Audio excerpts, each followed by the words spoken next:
Salam sidang jemaat Tuhan. Kita bersyukur kasih karunia Tuhan tetap bersama kita. Jangan pernah bosan ya sidang jemaat Tuhan. Inilah renungan kita, renungan harian kita. Kita patut bersyukur sampai hari ini berjalan dengan baik. Mari persiapan hatinya. Namun sebelumnya kita memuji Tuhan. Kita katakan, kasih setiamu yang kurasakan. Kasih setiamu yang kurasakan lebih tinggi dari langit biru. Kebaikanmu yang telah kau nyatakan lebih dalam dari lautan. Berkat-Mu yang telah ku terima sempat membuatku terpesona. Apa yang tak pernah ku pikirkan, itu yang kau sediakan bagiku. Siapakah aku ini Tuhan? Jadi biji matamu, dengan apakah ku balas Tuhan, selain puji dan sembah Kau. Amin.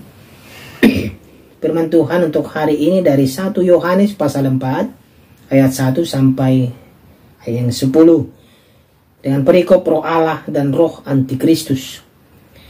Demikianlah firman Tuhan. Saudara-saudaraku yang kekasih, janganlah percaya akan setiap roh, tetapi ujilah roh-roh itu, apakah mereka berasal dari Allah. Sebab banyak nabi-nabi palsu yang telah muncul dan pergi ke seluruh dunia. Demikianlah kita mengenal roh Allah. Setiap roh yang mengaku bahwa Yesus Kristus telah datang sebagai manusia berasal dari Allah. Dan setiap roh yang tidak mengaku Yesus tidak berasal dari Allah. Roh itu adalah roh antikristus. Dan tentang dia telah kamu dengar bahwa ia akan datang, dan sekarang ini ia sudah ada di dalam dunia. Kamu berasal dari Allah, anak-anakku, dan kamu telah mengalahkan nabi-nabi palsu itu. Sebab roh yang ada di dalam kamu lebih besar daripada roh yang ada di dalam dunia. Mereka berasal dari dunia, sebab itu mereka berbicara tentang hal-hal duniawi, dan dunia mendengarkan mereka. Kami berasal dari Allah. Barang siapa mengenal Allah, ia mendengarkan kami.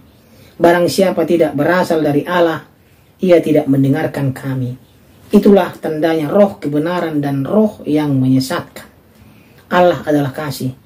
Saudara-saudaraku yang kekasih, marilah kita saling mengasihi, sebab kasih itu berasal dari Allah, dan setiap orang yang mengasihi lahir dari Allah dan mengenal Allah. Barang siapa tidak mengasihi, ia tidak mengenal Allah, sebab Allah adalah kasih. Dalam hal inilah kasih Allah dinyatakan di tengah-tengah kita, yaitu bahwa Allah telah mengutus anaknya yang tunggal ke dalam dunia, supaya kita hidup olehnya. Inilah kasih itu, bukan kita yang telah mengasihi Allah, tetapi Allah yang telah mengasihi kita, dan yang telah mengutus anaknya sebagai pendamaian bagi dosa-dosa kita. Demikian firman Tuhan. Tema kita hari ini adalah kesempurnaan kasih dan menguji roh. Saudara yang terkasih dalam nama Tuhan Yesus Kristus, ada yang bilang jika dunia ini sudah semakin rasional, berbagai hal yang tidak dapat ditangkap oleh indera dianggap tidak mendapat tempat lagi di hati. Benarkah pendapat itu, sidang jemaat Tuhan? Kenyataannya, begitu banyak orang percaya pada hal-hal yang berbau mistik. Jika tersiar kabar ada orang sakti di sini, kesinilah mereka. Jika ada orang sakti di sana, kesanalah mereka. Orang berbondong-bondong pergi untuk menemui orang sakti itu. Inilah fenomena-fenomena yang terjadi. Sidang jemaat Tuhan. Hal-hal yang dirasa aneh oleh mereka dan supranatural, nyatanya masih saja menjadi makanan lezat untuk dikonsumsi manusia dalam dunia ini.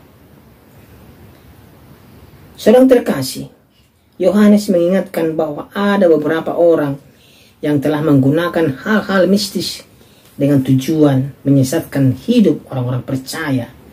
Yohanes menyebut oknum itu adalah nabi-nabi palsu yang telah menyebar ke seluruh dunia dengan maksud melemahkan iman dan menyesatkan. Para nabi palsu itu bahkan mampu menunjukkan berbagai mujizat dalam setiap pelayanan yang dia lakukan, yang mereka lakukan setiap waktu mereka pelayanan. Inilah yang menyesatkan setiap orang manusia, bahwa nabi-nabi palsu itu mampu membuat suatu mujizat untuk mereka. Dan inilah suatu tanda, dan inilah suatu perlakuan yang menyesatkan anak-anak Tuhan, yang mereka lakukan setiap mereka adakan suatu kegiatan. Namun peringatan Yohanes sangat jelas, sidang jemaat Tuhan. Jangan percaya akan setiap roh, tetapi ujilah roh-roh itu.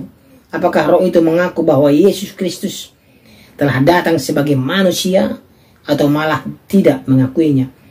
Dan ujian kedua, kenalilah buahnya, agar dengan demikian kita bisa mengenal seperti apakah pohonnya. Kita bisa mengenal itukah berasal dari Allah, pasti kita mengenal buahnya hasilnya. Kalau dia berasal dari dunia ini, pasti buahnya akan kita kenal. Firman Tuhan mengingatkan kita akan banyaknya penyesat muncul di akhir zaman. Mari sidang jemaat Tuhan, kita belajar menjaga hati agar tidak mudah terpesona pada berbagai mujizat, pada berbagai mujizat yang tampak di hadapan kita, di depan mata, yang menawarkan mujizat-mujizat palsu. Roh Kudus, Sang Penuntun, Dia mengajar kita untuk bersabar, mengamati dan menguji apakah ajaran-ajaran yang mereka beritakan itu sejalan dengan firman Tuhan, atau malah menentangnya, menentang firman Tuhan. Saudara terkasih, firman Allah juga hari ini membicarakan perihal natur kasih. Kasih berasal dari Allah. Lebih dari itu, Allah adalah kasih. Semua tindakan Allah dilakukan di dalam kasih. Dia mengutus anaknya yang tunggal sebagai pendamaian atas dosa-dosa kita, sidang jemaat Tuhan. Dengan demikian kita juga harus saling mengasihi. Kehadiran Yesus di dunia telah membuat manusia dapat melihat dan mengenal Allah yang penuh kasih. Manusia oleh karena dosa-dosanya menjalani hidup di luar kasih, sehingga tidak mungkin mengenal Allah yang adalah kasih. Dosa telah menyimpangkan arah hidup manusia, sehingga tidak lagi terarah kepada Allah, melainkan kepada keinginan daging dan keangkuhan hidup. Kasih manusia yang semestinya ditujukan kepada Allah, sesama dan ciptaan lainnya menjadi salah arah karena dosa. Namun demikian, sidang jemaat Tuhan, Allah memulihkan keadaan manusia dengan mengutus anaknya yang tunggal turun ke dalam dunia melalui Yesus Kristus. Manusia yang sebelumnya tidak mengenal Allah menjadi mengenal Allah. Kasih yang salah arah telah dikembalikan kepada Allah melalui Yesus Kristus. Anugerah pengampunan membuat manusia kembali layak di hadapan Allah. Hal itu terjadi bukan karena upaya manusia, melainkan karena kasih Allah. Kita sebagai orang yang beroleh kasih Allah yang berada dalam terang firman-Nya dan berasal darinya harus mampu menunjukkan perilaku saling mengasihi. Dengan saling mengasihi, kita mengikuti teladan Kristus. Oleh karena pertolongan Allah, kita dimampukan untuk menghadirkan kasih-Nya di tengah dunia ini. Melalui tuntunannya kita dimampukan untuk menyatakan kesempurnaan kasih Allah di dalam hidup kita. Kasih Allah menjadi sempurna di dalam diri kita ketika kita menerima dengan percaya bahwa Yesus Kristus mati bagi kita. Bahkan pada saat kita jauh dan melukai hati Allah, Dia berkenan mengampuni, menerima, dan memulihkan kita. Pertanyaan untuk kita sedang jemaat Tuhan, adakah orang yang lebih berdosa dari kita sehingga ia tidak layak menerima kesempurnaan kasih Allah dalam hidupnya? Saya yakin dan percaya karena kasih-Nya Tuhan Yesus datang ke dunia untuk memperdamaikan kita dengan Allah. Dia sama dengan manusia. Firman itu menjadi manusia agar kita diselamatkan. Mari sambut Dia, terima Dia dalam hati kita, agar Natal tahun ini menjadi Natal yang penuh kasih, penuh damai dalam hati kita, agar kita saling mengasihi dengan satu dengan yang lain. Mari kita berdoa. Terima kasih ya Tuhan untuk firman-Mu yang mengajari kami agar kami saling mengasihi. Kami percaya Tuhan, tuntunan Tuhan selalu mengarahkan kami agar kami tidak tersesat dengan hal-hal dunia ini. Terima kasih ya Tuhan. Dalam nama Tuhan Yesus Kristus kami berdoa. Amin. Siapakah